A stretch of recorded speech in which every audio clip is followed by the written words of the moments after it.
the African Diaspora Forum. Thank you very much for joining us and welcome. Thank you for having me. I would imagine that for the Home Affairs Minister to hold a special press conference like this today, things have gotten pretty serious. Yes, they are getting out of hand. We do acknowledge that they are getting out of hand, and we are concerned about the situation. So give us a sense of what's happening on the ground. What have you been seeing on the ground so far? For example, in the Rosettenville, we saw the houses being burnt, and there was no evidence that there is prostitution in those houses that were burnt.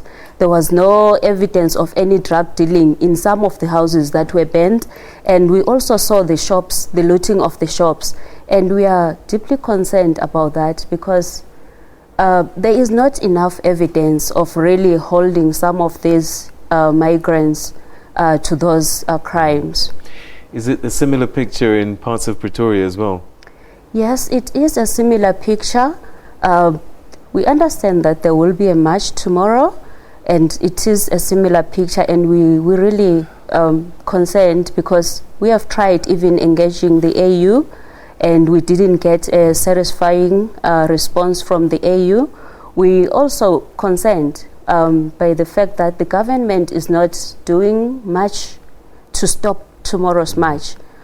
In my view, the government was supposed to stop tomorrow's march because now we have seen what it has caused. The MTN in Nigeria today was burnt down by the youth in Nigeria. This whole thing, there is denial that it's not xenophobia, but at the end of the day, it is xenophobia. The organisers are saying that they're marching against crime, prostitution and drugs, that it isn't about xenophobia. But then look, if they are marching against crime, why should they be marching against crime? What has happened to our SABC? What has happened to those organizations that are supposed to be apprehending criminals? Why are the citizens taking the law into their own hands? Why are we not allowing the law to take its course?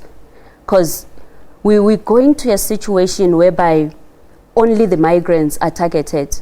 For example, we saw the Zimbabweans, the Ethiopians, the Nigerians, and all those people. Are they the only ones that are dealing in drugs? We also saw that they are being attacked from the workplace environments. We are concerned as the African Diaspora Forum because the minister only addressed the migrants getting arrested. But what about the employers that are employing those migrants? What is it that is being done to them? Because at the end of the day, we need to look at a situation from both angles, not only address it from one angle. As much as we do stand with the citizens, we, however, request them to leave the police to do their jobs. Are foreign nationals involved in crime?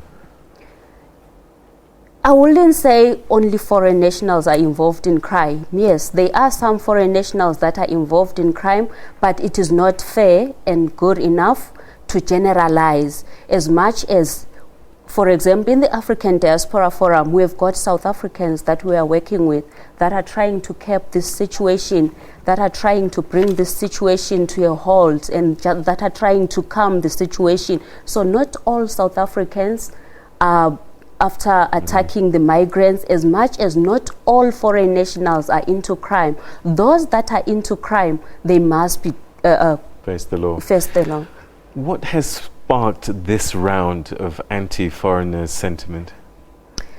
In our understanding as the African Diaspora Forum is that the citizens are saying these people are dealing in drugs, there is prostitution, there is high criminal crime rate, and there is also unemployment on their side.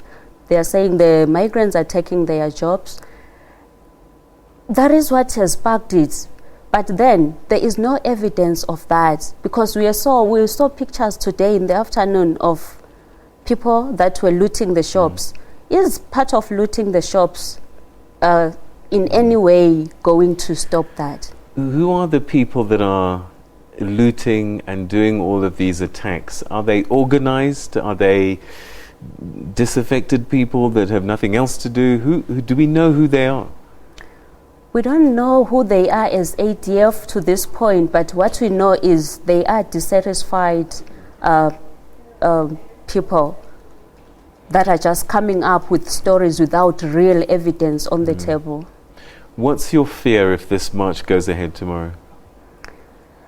Our feeling as ADF is that we wish the government could stop this march tomorrow, because there is nothing much that this march is going to bring. There is no unity that this march is going to bring. In actual fact, this march is going to cause division among societies. In actual fact, this march is going to cause a situation whereby the migrants are also going to rebel against the locals, and we don't want that situation in Africa as a whole. And I suppose there must be a fear that attacks on South African companies across the continent may escalate given what's happened in Nigeria with MTN. Definitely, definitely, because the Nigerians in Nigeria were not so pleased today of what is happening. Okay. So we might see the same situation all over. Ms. Ncube, thank you very much for joining us on the program and sharing your thoughts with us. Let's watch the situation, hope that it gets resolved quite quickly. Thank you for that was Gugulethu Ncube, who's with the African Diaspora Forum.